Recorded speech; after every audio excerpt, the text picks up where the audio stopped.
Existe um corpo humano exposto há 568 anos, numa urna de cristal, no alto das montanhas da Itália. Ele permanece preservado, sem qualquer intervenção de embalsamamento. Na testa desse corpo, bem no centro, existe uma marca. Uma ferida que permaneceu aberta durante 15 anos e que os exames forenses de 1972 e 1997 confirmaram ser uma lesão óssea real, preservada no crânio dela até hoje. Neste documentário, eu vou te contar a história completa dessa mulher. Como ela viveu, por que aquela ferida se abriu na testa dela e o que os cientistas encontraram 500 anos depois. No final do vídeo, eu vou analisar com você a oração tradicional deixada pelos devotos dela, linha por linha, explicando o que cada palavra significa historicamente. Fique comigo até o fim. Esta é a história de Santa Rita de Cássia. Para entender o mistério daquela ferida, a gente precisa voltar muito no tempo.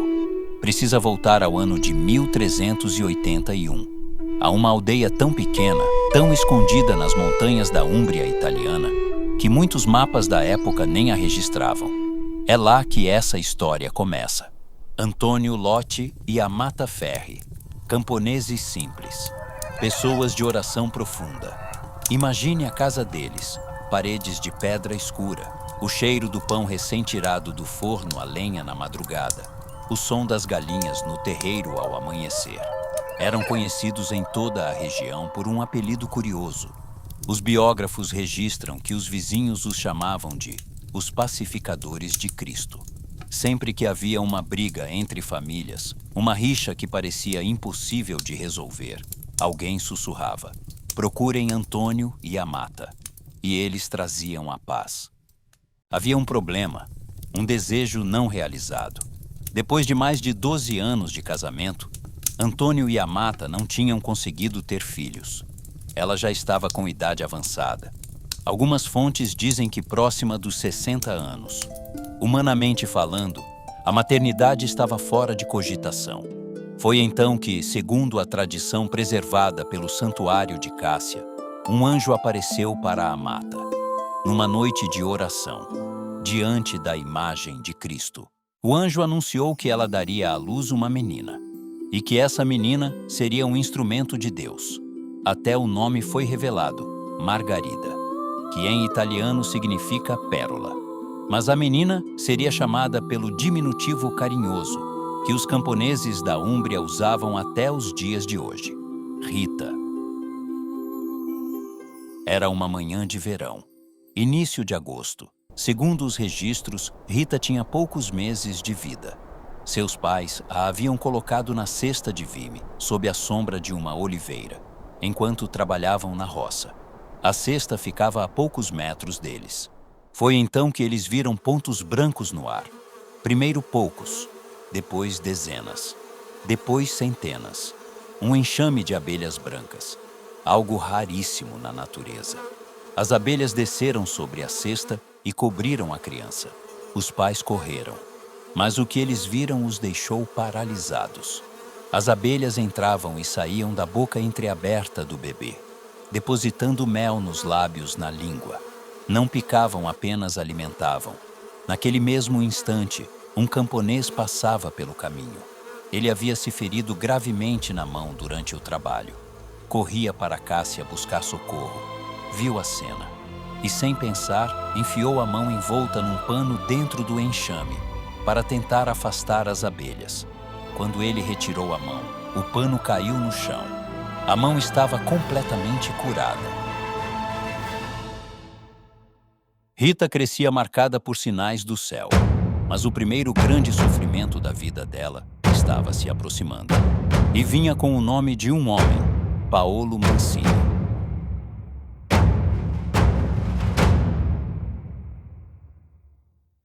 Rita cresceu diferente das outras meninas da aldeia. Enquanto as vizinhas brincavam no campo, ela preferia ajoelhar no quarto, sozinha, diante de uma pequena imagem de Cristo. Os biógrafos registram que ela rezava tanto que as próprias contas de madeira do seu rosário ficaram gastas. polidas pelo toque diário dos dedos. Desde criança, ela queria uma coisa só: queria ser religiosa, queria entrar num mosteiro. Os pais estavam idosos. Começaram a se preocupar. Quem cuidaria da filha única quando eles partissem? Na mentalidade medieval, a resposta era uma só casamento arranjado. O noivo escolhido era Paolo Mancini. Oficial militar, comandava a guarnição de Collegiacone. Na aparência, um bom partido. Rico, respeitado. Mas havia algo que os pais de Rita não queriam ver. Paolo tinha um apelido na região. Os vizinhos o chamavam de Fiero Leone, o leão orgulhoso. Temperamento explosivo.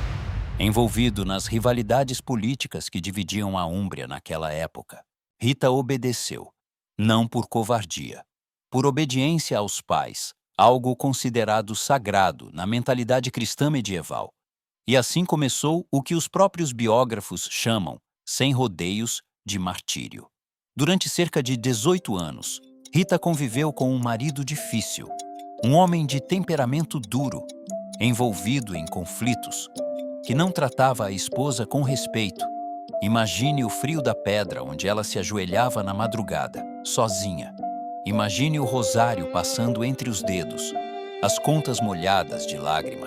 Ela poderia ter reagido com revolta, poderia ter fugido, poderia ter se amargurado, mas fez algo diferente. Ela transformou cada humilhação, cada lágrima, cada noite mal dormida em oração. Orava pela conversão do marido, todos os dias, durante 18 anos. E a mudança aconteceu, lentamente, quase imperceptivelmente.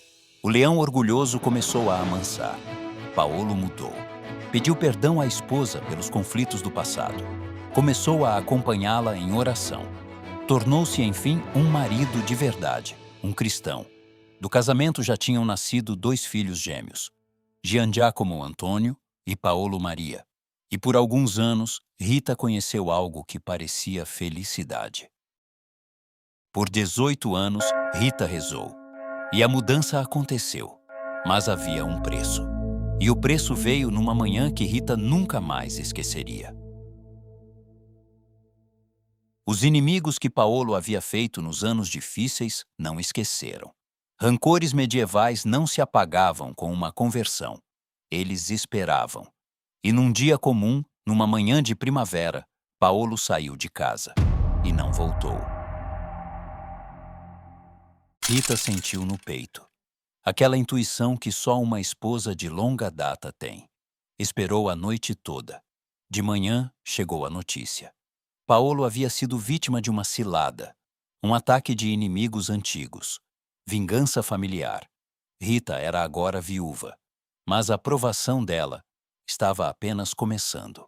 Seus 2 filhos já tinham quase 18 anos, a idade em que um jovem medieval se tornava homem, e ambos fizeram um juramento que Rita reconheceu imediatamente, porque era o mesmo código de honra que havia levado o pai deles a perder a vida. Eles iam vingar o pai, com as próprias mãos, seguindo o ciclo antigo que marcava a Úmbria medieval. E aqui está um dos momentos mais impressionantes da história de Santa Rita. E também, para muitos, mais desconcertantes. A oração que ela fez. Rita conhecia os filhos. Sabia que se eles cedessem ao ciclo de vingança, perderiam a própria alma, cairiam em pecado mortal. E para uma mãe católica medieval, isso era a pior tragédia possível. A perda da alma era muito pior que a perda da vida. Para compreender o que vem a seguir, é preciso entrar na mentalidade religiosa daquela época. A salvação eterna pesava infinitamente mais que qualquer coisa deste mundo. O que Rita vai pedir a Deus não é um mal para os filhos. É o contrário. É a salvação da alma deles, a qualquer custo espiritual. É o gesto extremo de uma mãe que prefere perder os filhos para o céu do que ver a alma deles perdida para sempre. E ajoelhada diante do crucifixo, Rita fez esse pedido a Deus. Segundo a tradição preservada pelo Santuário de Cássia, ela pediu que os filhos fossem tirados deste mundo antes que cometessem o crime que planejavam. É fácil julgar com olhos modernos. Mas Rita não estava desejando mal aos filhos. Pelo contrário, na lógica da fé, ela estava pedindo a salvação eterna deles, mesmo que isso custasse a vida terrena. Ela preferia vê-los partir em estado de graça do que testemunhar o ato de vingança que eles planejavam. Para a mentalidade cristã da época, a alma valia mais que a vida. Pouco tempo depois, os dois jovens adoeceram. Uma enfermidade os acometeu. Ficaram de cama. E Rita, em vez de se desesperar, passou os últimos dias ao lado deles, conduzindo-os de volta a Deus. Antes de partirem desta vida, os dois perdoaram os antigos inimigos do pai. Renunciaram àquilo que pretendiam fazer. Renunciaram à vingança. E partiram em paz, reconciliados com Deus. Segundo os registros da época, essa era a confirmação que Rita esperava. O pedido dela havia sido atendido da forma mais dolorosa possível.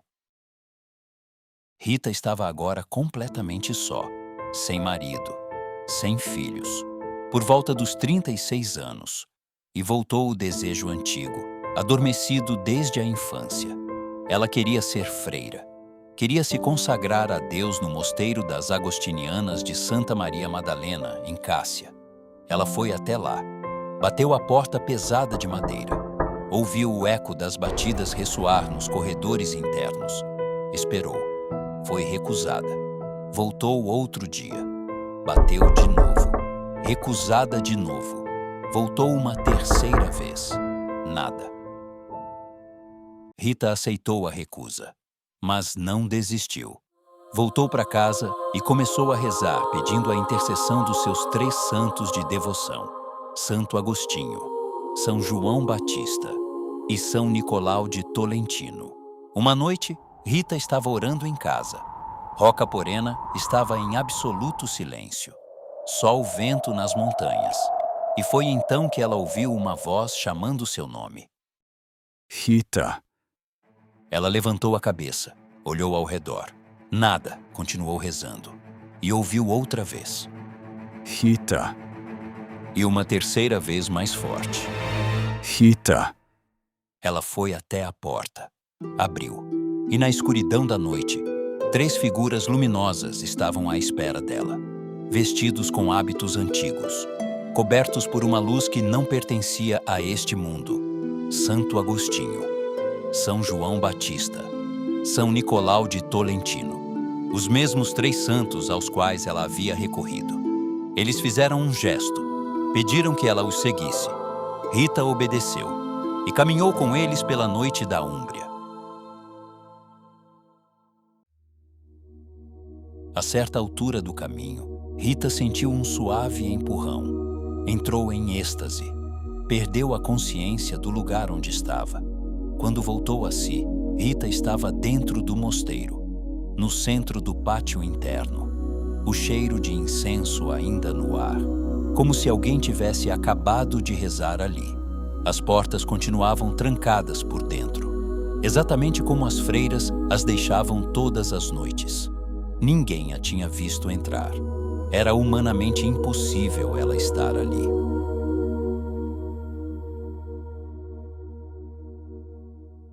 A abadesa do mosteiro queria testar a humildade da nova religiosa e deu a Rita uma tarefa que beirava o absurdo. Havia um toco de videira seco no jardim interno, sem vida há anos, plantado como lembrança de uma videira antiga que havia ali.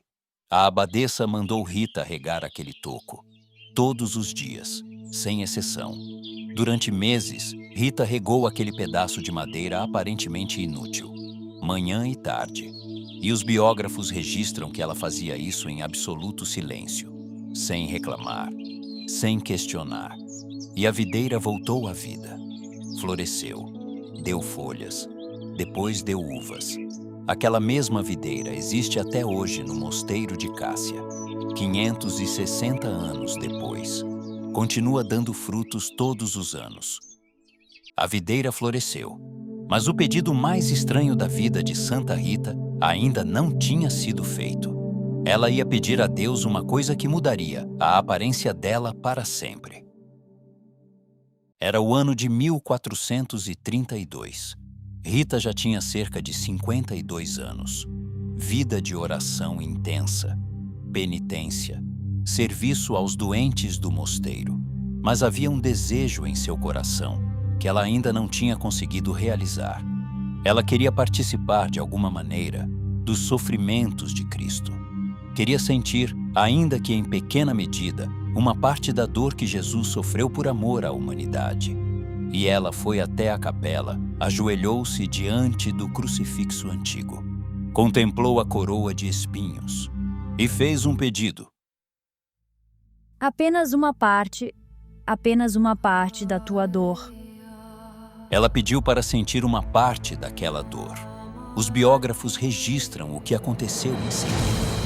Um dos espinhos da coroa de Cristo, na imagem, se desprendeu, voou pelo ar e se cravou na testa direita. Abriu-se na testa dela uma marca profunda, e essa marca, a partir daquele dia, nunca mais se fechou. Durante os 15 anos seguintes, até o fim da vida dela.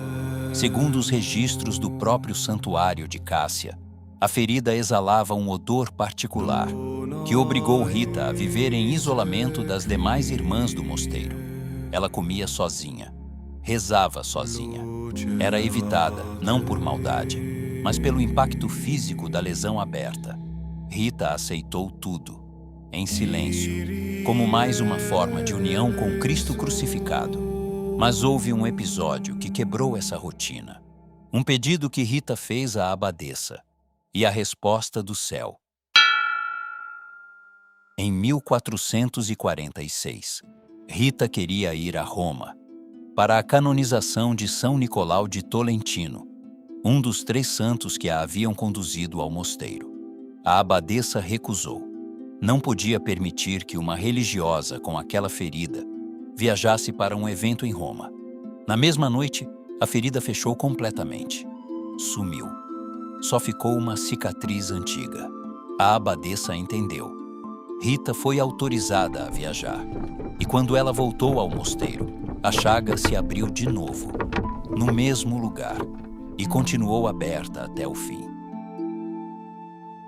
500 anos depois, os cientistas forenses abriram a urna, e o que eles encontraram deixou até os médicos atônitos. Em 1972, e novamente em 1997, o corpo de Santa Rita foi examinado por equipes de médicos e cientistas, sob autorização da Igreja. Os exames confirmaram 3 coisas. Primeiro, o corpo foi preservado de forma natural, sem nenhum embalsamamento, sem nenhuma intervenção química. Segundo, Santa Rita tinha 1,57 m de altura. Terceiro, e o mais impressionante, na testa dela, exatamente no local da ferida relatada pelos biógrafos, existe uma lesão óssea, uma marca física real, preservada no crânio até hoje. Chegamos ao inverno de 1456 para 1457. Rita estava com 76 anos, doente, acamada. Sabia que o fim estava próximo. Num desses dias frios de janeiro, uma prima sua veio visitá-la.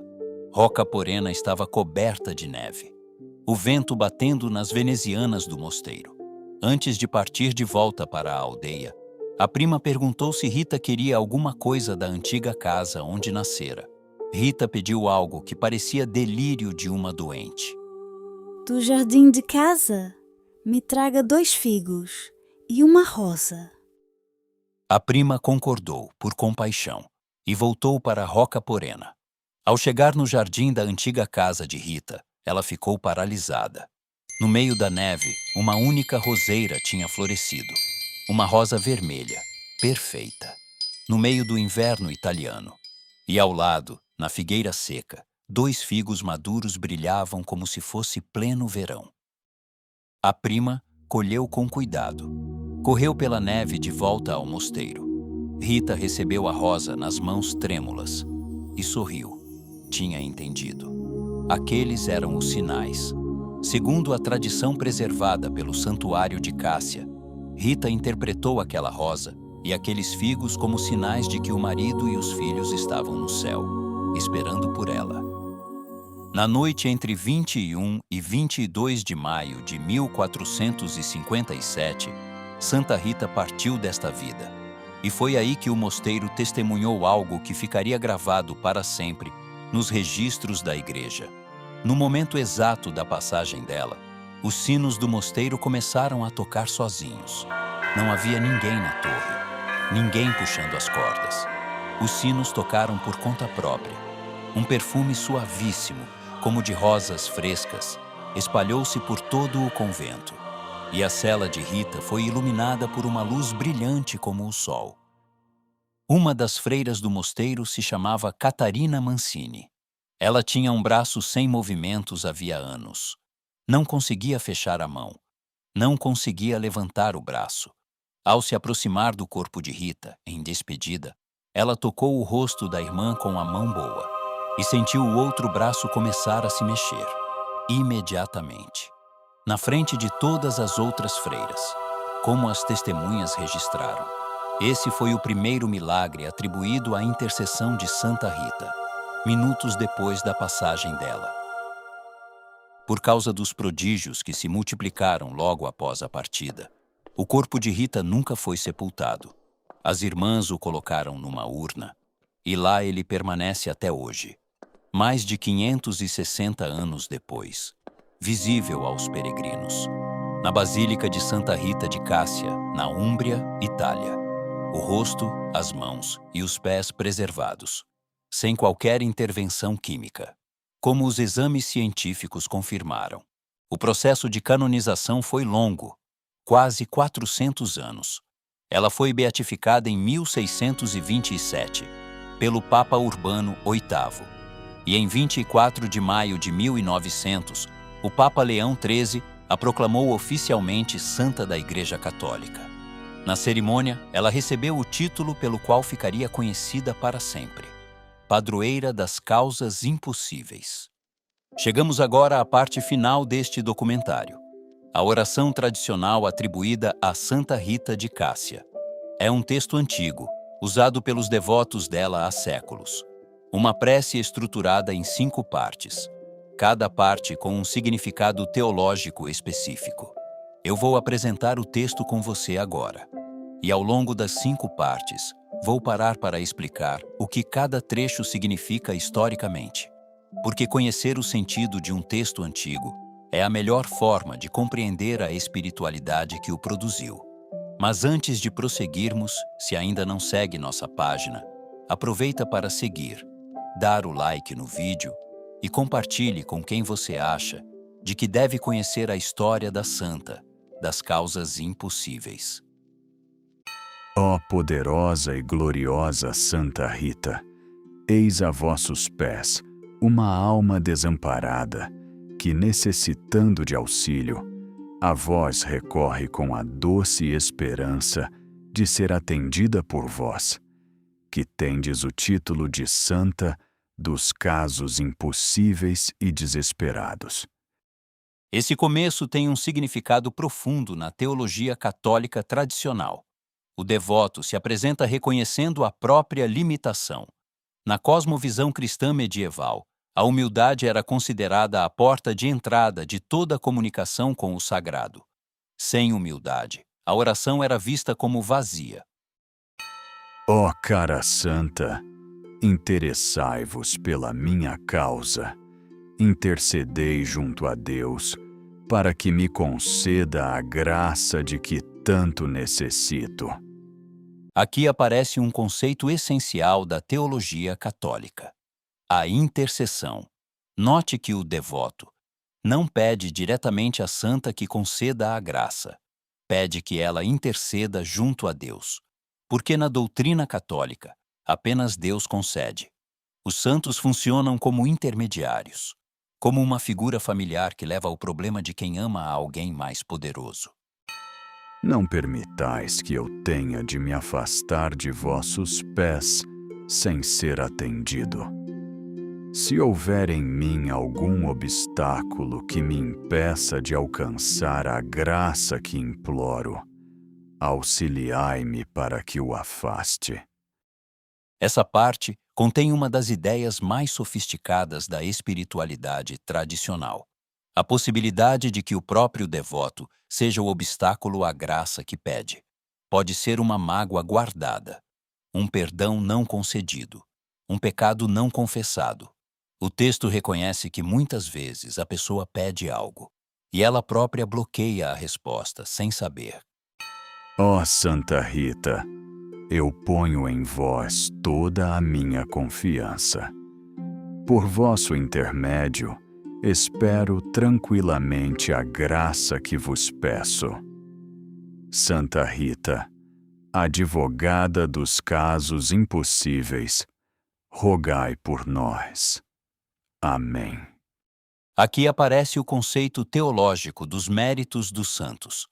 Na tradição católica, a vida de santidade gera o que os teólogos chamam de méritos, uma espécie de capital espiritual. O devoto pede que seus pequenos méritos sejam envolvidos nos grandes méritos da santa, e que, assim envolvidos, o pedido chegue até Cristo. É uma metáfora de envelope sagrado. Ó Santa Rita, eu ponho em vós toda a minha confiança. Por vosso intermédio, espero tranquilamente a graça que vos peço. Santa Rita, advogada dos casos impossíveis, rogai por nós. Amém. A palavra-chave desta parte final é uma só: tranquilamente. Na espiritualidade de Santa Rita, a confiança serena é apresentada como posição ideal do devoto. Não é a oração insistente do desespero. É a oração confiante de quem acredita que o pedido já está sendo cuidado. Santa Rita de Cássia não viveu uma vida fácil.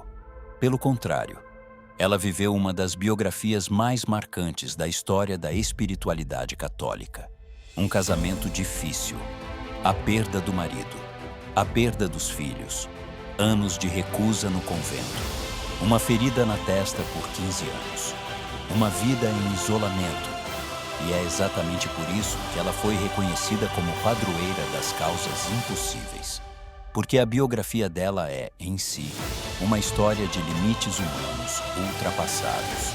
Uma história que os devotos encontram como referência quando passam por provações parecidas. Se esta história te interessou, deixe nos comentários qual parte mais te marcou. Se você já conhecia essa biografia, ou se descobriu detalhes novos aqui. A gente lê todos os comentários e usa para definir os próximos documentários do canal. A próxima história que vamos contar é a de Santa Bárbara, a jovem confinada numa torre pelo próprio pai, cujo desfecho é marcado por um sinal dos céus que ficou conhecido em todo o mundo cristão. Inscreva-se no canal, ative as notificações. Até a próxima história.